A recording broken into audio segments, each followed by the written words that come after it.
Hello everyone, welcome back to the Civil Sport. And after our last video where we decoded what is the constitution, many of you asked how did India get its incredible constitution. Well, today we are not just learning facts, we are time traveling. We are going back to the birth of a nation to witness debates, dreams,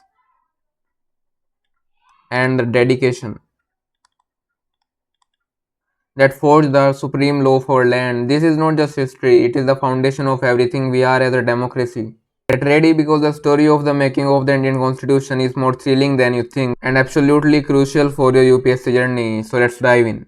Imagine a time when India was not free, yet its leaders were already dreaming of a self-made future.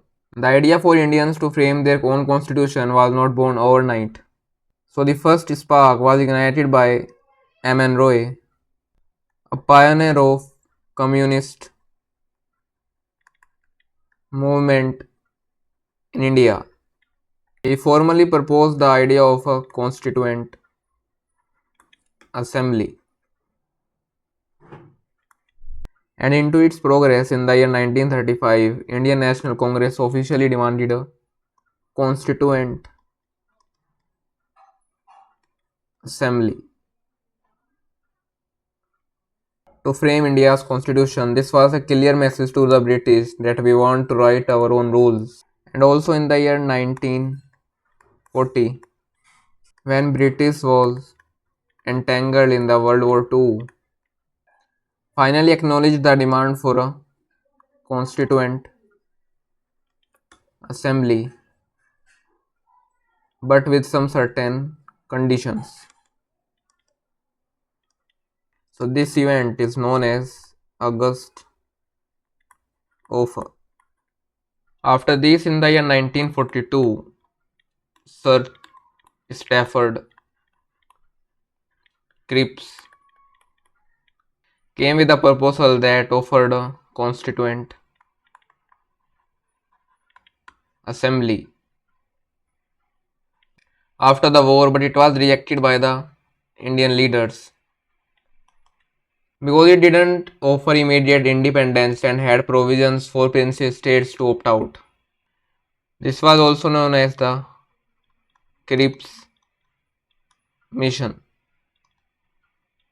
or you can also say this Creep Mission. Cabinet Mission Plan. This was the game changer. After World War II, British government sent 3 cabinet ministers. First one was Lord Patrick Lawrence. Second one was Sir Stafford Cripps. Third one was A.V. Alexander. To India, their plan finally provided for a constituent assembly that was largely elected by Indians. This plan laid the framework for how our constitution would actually be made. Remember M.N. Roy, first idea, Indian National Congress, first official demand, and the cabinet mission plan, the actual mechanism. Now let's talk about the Grand Assembly. So the cabinet mission plan fixed the total strength at 389 members. 296 seats for British India provinces directly under British rule and 93 for the princely states. So the 296 members from British India were partially elected and partially nominated. They were elected by members of the provincial legislative assemblies, which themselves were elected by a limited franchise. The princely states' representatives were nominated by the heads of those states. So the seats were allotted in proportion to the population, roughly 1 seat per 1 million people. And if we talk about the key parties, so they were Congress with a massive majority. Then there were Muslim League and some smaller groups. So the first meeting was held in December 9, 1946, and the temporary president was Dr. Sachidananda Sinha. The oldest member was chosen as the interim president following the French practice. Fact here is that the Muslim League boycotted, demanded a separate nation, Pakistan, and its own Constituent Assembly. Despite the boycott, the work began on 11 December 1946, and Dr. Rajendra Prasad was elected as the permanent president of the assembly, and H.C. Mukherjee as the vice president. Serbian Rao was appointed as the constitutional advisor. And also these names are vital for your examination.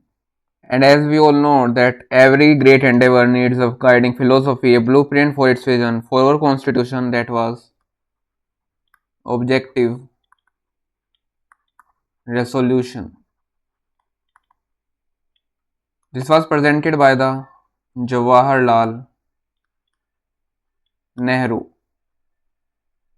on December 13, 1946, just days after the first meeting. This resolution laid down the fundamental principles and the overall goals that the Constituent Assembly intended to achieve. It was basically the pledge of allegiance for the constitution makers.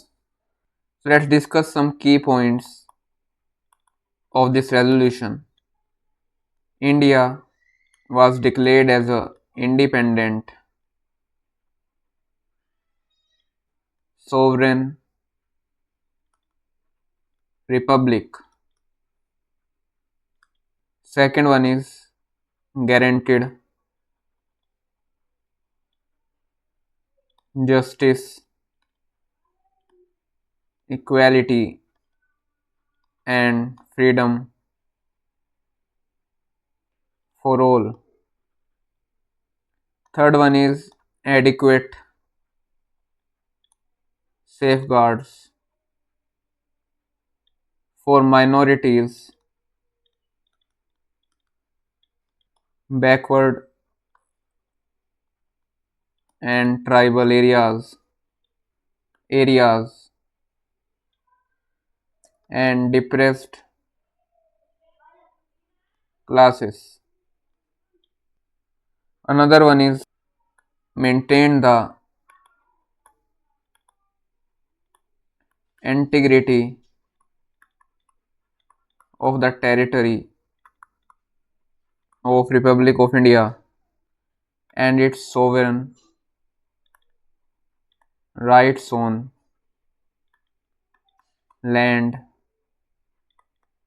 air, and water, and also pledge to promote world peace and welfare of mankind. The Assembly adopted